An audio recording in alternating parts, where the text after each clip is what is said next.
Academia vous présente La vie en mieux, question d'éducation. Catherine Bully. Bonjour à tous et merci d'être avec nous sur Sud Radio. Nous sommes ravis de vous retrouver, bien sûr, comme chaque dimanche. Merci pour vos questions. Je vous rappelle, vous pouvez toujours nous retrouver sur l'application Sud Radio et sur le site sudradio.fr. Question d'éducation, eh bien, nous sommes au mois de mai, nous sommes dimanche. Certains d'entre vous, je suis sûre, sont encore à la campagne, au bord de la mer. Et vous rentrez ce soir. Certains ont fait le pont. D'autres, eh bien, ont laissé leurs enfants aller à l'école vendredi. Alors, c'est vrai que là, ça se répète. 1er mai, 8 mai, week-end de l'Ascension, week-end de la Pentecôte. Alors, ça favorise les escapades, mais ce rythme scolaire en dentelle est-il favorable à l'apprentissage et à la motivation des élèves ? Alors que notre président Emmanuel Macron relance le chantier sur le temps de vacances scolaires et souhaite organiser une convention citoyenne en juin prochain pour réfléchir à la question des rythmes scolaires, que pensent les différents acteurs de l'éducation nationale? C'est ce que nous allons voir. On parle beaucoup, c'est vrai, en France, de la baisse du niveau scolaire. Cette succession de week-ends prolongés et ces longues vacances scolaires en sont-ils la cause? C'est la question que je vais poser à nos deux invités. Florence Catala, présidente et fondatrice de l'école, un nouveau modèle d'éducation, et John Elmer, enseignant à Paris. La vie en mieux, question d'éducation. Bonjour Catherine. Bonjour John. Alors, bonjour Catherine. Beaucoup de jeudis fériés, des élèves qui sont censés venir en cours, c'est vrai, normalement le vendredi. Comment ça s'est passé chez vous? Ils sont venus ou ils ont fait le pont?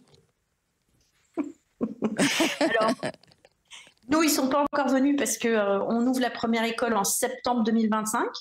D'accord. Mais ça fait partie, en fait, la question qui est posée aujourd'hui, elle fait complètement partie du projet pédagogique que nous avons. John en parlera un peu plus tard, puisque c'est un des axes, le temps scolaire et comment finalement on consacre le temps avec les enfants est-il organisé. Et c'est au cœur, en fait, d'une des propositions qu'on fait dans notre projet de révolutionner justement ce temps scolaire et la façon dont on l'utilise surtout. Alors, c'est une bonne idée ou encore un effet de style, diriez-vous, cette convention citoyenne lancée par Emmanuel Macron? Non, je pense que la question se pose quoi qu'il arrive. En France, je regardais un peu on a regardé les chiffres nous quand on a travaillé évidemment. En Europe, si vous voulez, ça va du simple au double, de 2700 à 5500 à peu près heures de temps scolaire par exemple pour l'école primaire. Et la France est dans le top 4 des pays en termes de temps scolaire. Le sujet, c'est qu'est-ce qu'on met dans ce temps scolaire? Déjà, il y a le temps d'apprentissage par rapport au temps passé en classe de façon globale. Donc ça, c'est la première chose qu'il faut regarder plus précisément. Je pense que la deuxième question qu'il faut se poser, c'est il ne faut pas chercher à vouloir satisfaire toutes les parties prenantes. Ce qui compte, c'est comment on consacre au mieux ce temps au bénéfice des enfants dans leur succès d'apprentissage, en fait. Donc, je pense qu'on est dans une obligation de résultat et que il faut partir de qu'est-ce qui fait qu'on ancre les apprentissages et donc quel est le temps nécessaire qu'on doit y consacrer pour ancrer les apprentissages. Voilà. Mais vous y croyez, faciliter l'apprentissage grâce au changement de rythme scolaire? Alors, le rythme, pareil, de quoi parle-t-on quand on parle de rythme? Il y a la rupture dont on parle en introduction de l'émission, c'est-à-dire je fais des vacances, je rythme, et donc je m'arrête et je reprends. Bon, on a beaucoup d'entre nous ont confié leurs enfants à leurs propres parents, c'est-à-dire aux grands-parents, et on voit bien quand ils reviennent que les rythmes ne sont pas les mêmes, que les règles ont changé, que donc quand on les récupère, il faut tout remettre à plat ou presque, j'allais dire, en fonction des parents qu'on a. À l'école, c'est pareil. Quand vous partez, vous faites d'autres activités. Il faut donc se restructurer. Donc, plus il y aura de rupture, ça c'est sûr, plus on crée le besoin de l'enseignant de réaligner tout le monde par rapport aux objectifs qu'on a ensemble à atteindre. Les objectifs d'apprentissage, bien sûr. Voilà, donc c'est subtil. Mais je dirais qu'il n'y a pas que ce rythme-là qu'il faut regarder. Ce qu'il faut regarder aussi, c'est le rythme qu'il se passe à l'intérieur de la classe en termes de rythme d'apprentissage des connaissances. De travail. Et aujourd'hui, il y en a trop ou pas assez? Aujourd'hui, il y a un seul rythme, c'est assez monacal, c'est-à-dire que c'est le rythme unique de l'enseignant, c'est l'enseignant qui donne le rythme. Or, ce qu'on propose, nous, c'est que l'enseignant donne le rythme au sens pas de lui, ce dont il a besoin pour délivrer un programme, mais bien s'appuyer sur le rythme des enfants et pas le rythme seul de l'enseignant. Oui. Et ça, c'est un premier gros changement. Alors, j'ai vu qu'au-delà des familles et des équipes pédagogiques, il y a aussi des professionnels du tourisme conviés à participer à cette convention citoyenne. Ça a du sens pour vous que le tourisme soit impliqué ? Ben là, je reviens à ma question d'introduction, c'est qu'est-ce qu'on cherche en fait ?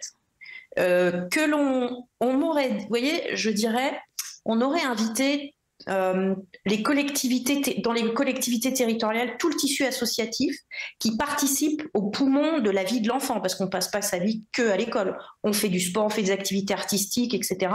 Donc ça fait partie du rythme global de l'enfant, de tout ce qui organise finalement son temps sur 24 heures. Eh bien, le tourisme, j'ai du mal à voir le lien. Sinon, essayer d'associer les parents en essayant de répondre à un objectif comment concilier vacances des parents et temps scolaire. Et moi, je pense qu'on peut vite se tromper, en fait. Il faut faire attention à ce genre de biais. Voilà. Alors, John, en tant qu'enseignant, dont vous êtes face à vos élèves tous les jours, quel est votre constat ? Vous les trouvez fatigués, les élèves, à partir d'une certaine heure ? Qu'est-ce que vous diriez sur le rythme qui existe aujourd'hui ? En quoi n'est-il pas efficace ? Le rythme est un enjeu crucial. Est-ce que je les trouve fatigués ? Oui, vous avez raison, ils sont fatigués parce qu'on va en parler peut-être un peu plus tard après. C'est qu'il y a des considérations éducatives et c'est pour ça que la coéducation est un enjeu essentiel dans notre système.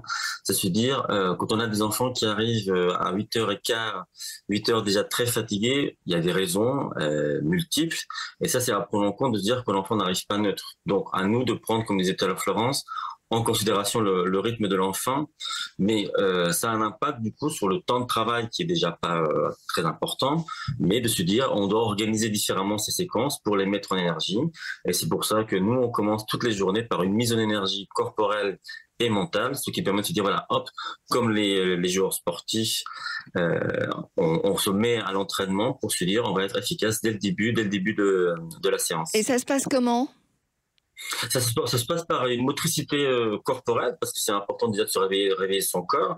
Tous les parents n'ont pas le temps obligatoirement de se dire on fait un peu de gymnastique physique, un peu de gymnastique mentale pour se dire réfléchir. Ça demande au cerveau de donner des rituels et des habitudes de ce qu'on appelle la brain gym ou de concentration.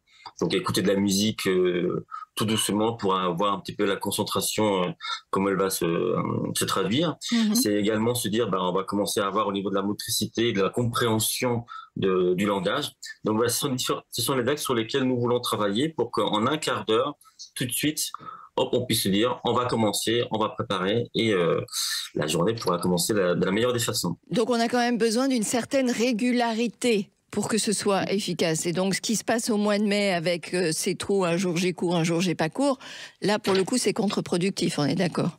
Totalement, c'est ce que disait Florence, c'est que le rythme, il se voit sur 3 dimensions. En tout cas, moi, en tant qu'enseignant, je l'avoir en 3 dimensions. C'est sur une année, c'est sur une période, et c'est en période aux semaines, en journée. Alors, Florence a bien expliqué comment fonctionnait une journée. Sur une semaine, on le voit très bien, le secret d'un enseignant, c'est l'emploi du temps. Il organise son emploi du temps pour créer une rythmique. Là, évidemment, pour les élèves, l'emploi du temps du mois de mai, il est déstructuré. Ils sont très contents parce qu'on a des vacances. Pour nous, les enseignants, c'est terrible, c'est difficile à vivre parce qu'on a organisé tout cela en fonction d'une semaine et ça suppose d'organiser totalement différemment ces apprentissages. Et c'est l'impact que ça a sur les enfants et c'est tout à fait normal. Ça veut dire que quand on fait le pont jeudi, vendredi, dès mardi soir, on est en vacances. Et si on est un petit peu même titilleux, dès mardi midi, on commence à se dire la journée est quasiment finie. Donc, ça nous fait une journée et demie sur 5 jours de travail. Vous imaginez bien que bien sûr. Une journée et demie, c'est très peu. Et cela se reproduit 3 fois de suite sur cette dernière période, qui est une période importante, en plus la dernière période de l'année, puisque le groupe vit, le groupe va avancer plus vite. Donc là, on devrait vraiment accélérer très rapidement. Et quand on a envie d'accélérer, on a ces ralentissements qui nous empêchent d'aller aussi vite qu'on le souhaiterait. Donc les chronobiologistes qui expriment la nécessité d'avoir 7 semaines de travail pour 2 semaines de vacances, ça a du sens en termes de rythme, ça, pour vous ? Tout à fait, mais c'est d'ailleurs ce que nous faisons dans l'éducation nationale, c'est ce que l'éducation nationale propose, hein, c'est que les 2 premières périodes, elles sont bien équilibrées, jusqu'à la Toussaint et jusqu'à Noël. Grosso modo, c'est 7-8 semaines de travail et 2 semaines de vacances.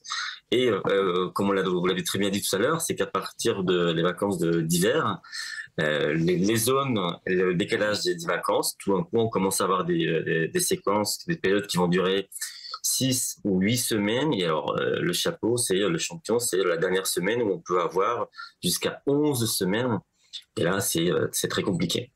Alors, dans le système américain, ils travaillent beaucoup le matin et l'après-midi est plutôt consacré au sport. Est-ce que ce serait un rythme, une façon de procéder qui pourrait être efficace sur nos élèves à nous ? Tout à fait, c'est la proposition que nous faisons également, parce que les chronobiologistes le disent, c'est le matin que les enfants sont le plus aptes, même s'ils ne le voient pas de temps en temps, que le cerveau est le plus apte à recevoir des informations complexes. Donc nous consacrons la matinée aux fondamentaux, anglais, français, mathématiques, sciences, géographie, histoire géo en général, avec une modalité de fonctionnement qui permet, comme disait Florence, de prendre son rythme et d'y aller. Et ça, c'est tout notre travail sur le collectif, plus de la mise en projet pour les mettre en activité. Donc ça, c'est sur la partie des fondamentaux. Et l'après-midi, nous faisons des activités exploratoires, à savoir l'éducation physique et sportive, les arts et la connaissance de soi. Et ce n'est pas parce qu'on fait des ateliers ou des activités exploratoires qu'on ne fait pas non plus de l'apprentissage. Et c'est là, nous, on va expliciter, on va montrer que derrière ces activités, il y a des apprentissages, il y a des fondamentaux qui sont réalisés.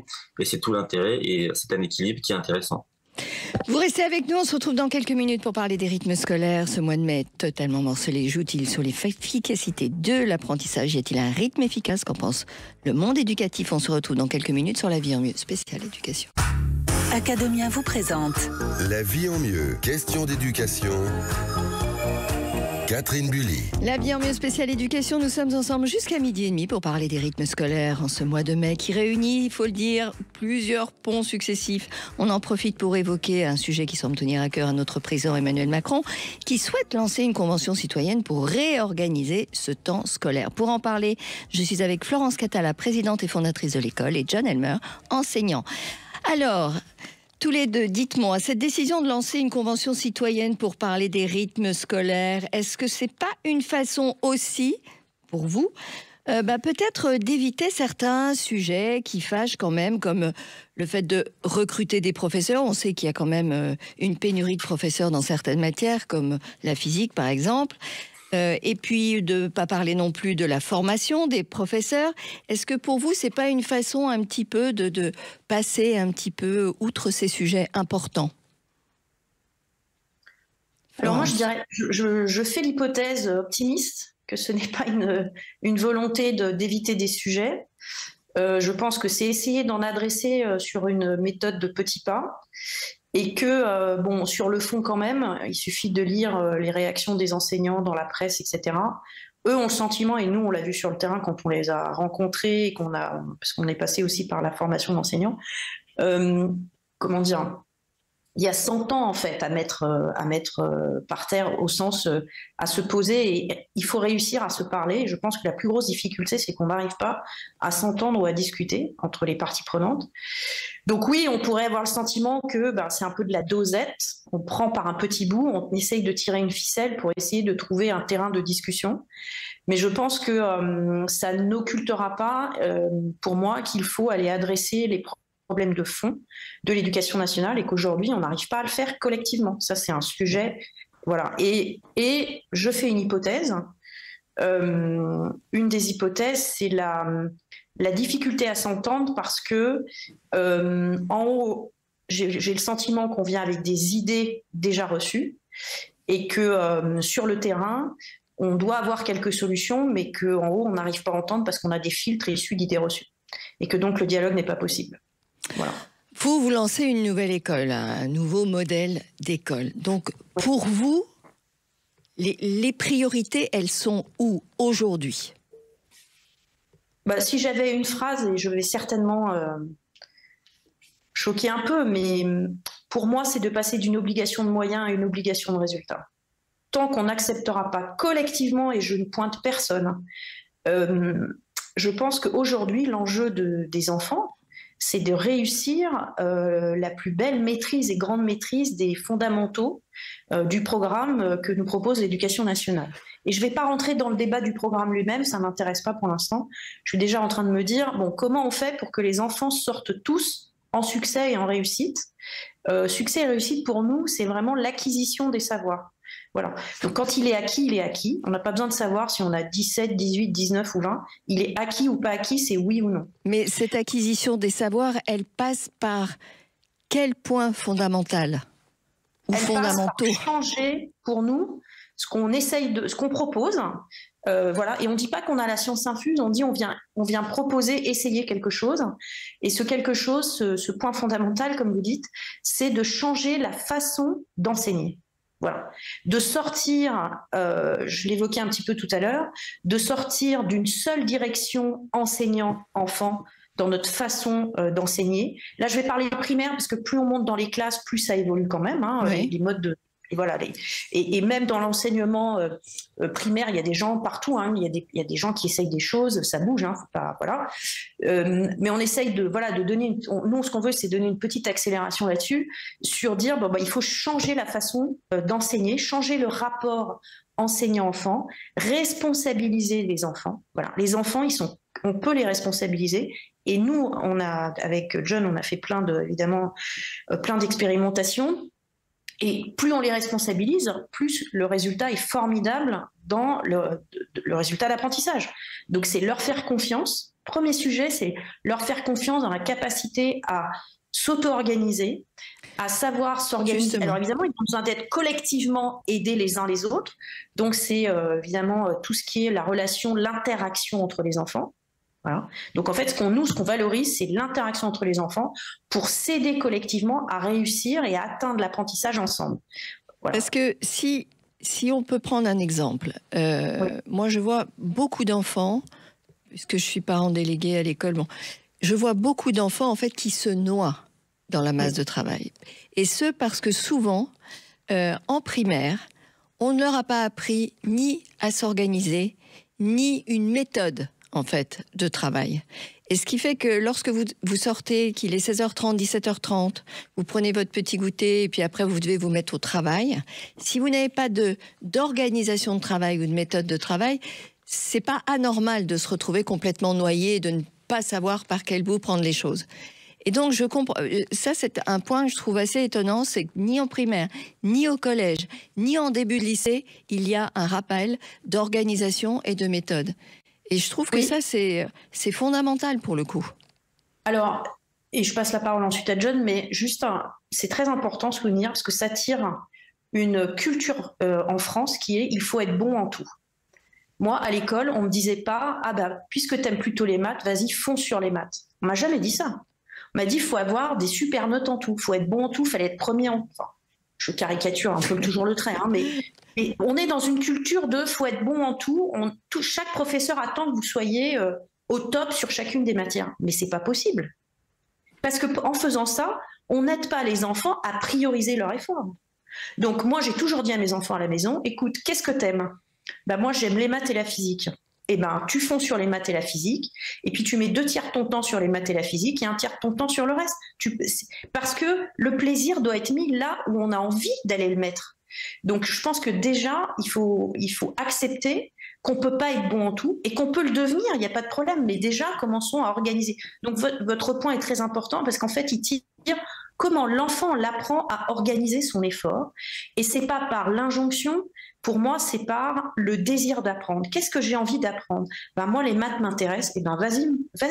Vas-y, fonce. Voilà. Privilégie les maths. Voilà.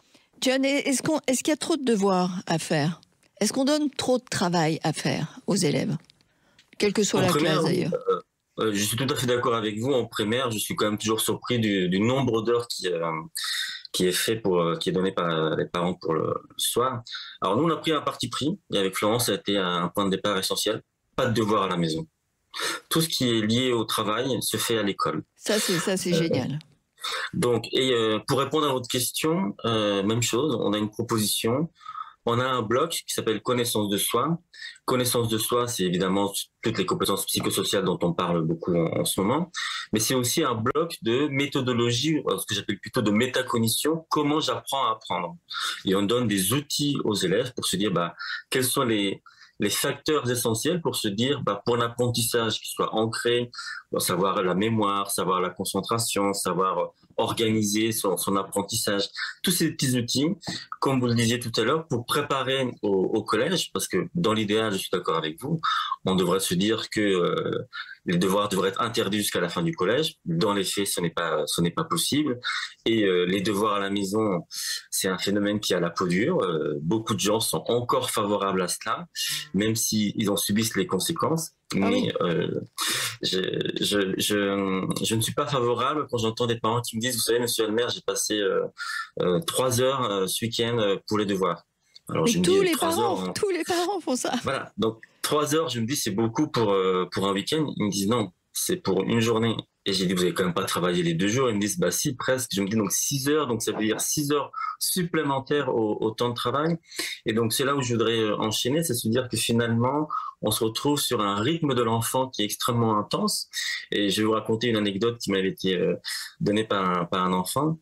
Et je lui ai dit, mais repose-toi. Il me dit, monsieur le maire, je n'ai pas le temps de me reposer parce que j'ai des activités, je dois travailler. Et puis finalement, la vie fait que je n'ai pas le temps. Et avec Florence, c'est quelque chose auquel on tient. Quand est-ce que tu as le temps, entre guillemets, de t'ennuyer, de souffler, de prendre du temps pour tes talents, comme disait Florence, tiens, j'aime les mathématiques, je vais faire une activité sur les mathématiques, de manipulation. Et ce plaisir-là, sur lequel on travaille beaucoup, on le perd parce qu'on est pris par cette charge, cette machine qui fait qu'on doit toujours remplir. Et nous, avec Florence, on tient beaucoup à se dire, non, on va justement se donner le temps, parce que quand on prend le temps, ça va ancrer, et les scientifiques le disent, les neuroscientifiques le disent, il y a une nécessité de savoir poser son cerveau pour que ça assimile. Mais quand vous dites que donc dans votre modèle, le travail est fait à l'école, ça veut dire qu'il est fait sur le temps de travail ou ça veut dire que les élèves sortent plus tard et qu'il est fait dans un deuxième temps à l'école ? Alors, tout ce qui est fondamentaux, comme on l'a dit, ça c'est fait le matin. Et l'après-midi, les activités périscolaires permettent justement de réviser d'une autre façon ces apprentissages. Donc, on a un temps collectif et un temps individuel. Donc, on responsabilise les enfants. Nous voulons vraiment responsabiliser les enfants. Donc, si un enfant, tout d'un coup, se dit, tiens, il y a une leçon que j'aimerais revoir parce que c'est une action de l'enfant. Ce n'est pas un devoir. C'est lui qui se définit comme disant, tiens, demain, je vais sûrement avoir mon projet sur un tel sujet. Je vais réviser. Et c'est ça qui est intéressant quand on les responsabilise. Le nombre de fois où mes élèves m'ont dit pendant le temps de la récréation, monsieur, je peux aller en classe parce qu'on a un projet et nous aimerions finir. Et mes collègues me disaient, comment c'est possible que tes élèves demandent d'aller en classe ? Présenter vos élèves. Voilà, c'est ça, c'est que tout d'un coup, ils sont pris parce qu'on les a responsabilisés sur un projet et qu'ils ont envie de réussir, c'est extrêmement important. Et que, comme tout être humain, on a envie de montrer que l'on sait faire. Et c'est là où tout d'un coup, ils commencent à dépasser le temps de travail qu'on avait, que l'on voulait mettre en place au début. Et c'est comme ça que c'est parti. On va se donner rendez-vous au mois de septembre parce qu'il va falloir qu'on parle de l'école au mois de septembre et de son ouverture. Merci Florence Catala, présidente et fondatrice de l'école. Merci à vous, John Elmer, enseignant à Paris, pour cet éclairage sur les rythmes scolaires. Bonne reprise pour tous ceux qui sont partis en week-end et qui rentrent ce soir. On se retrouve dimanche prochain pour une nouvelle question d'éducation. Belle semaine à l'écoute de Sud Radio. À la semaine prochaine. Academia vous a présenté La vie en mieux. Question d'éducation. Catherine Bully.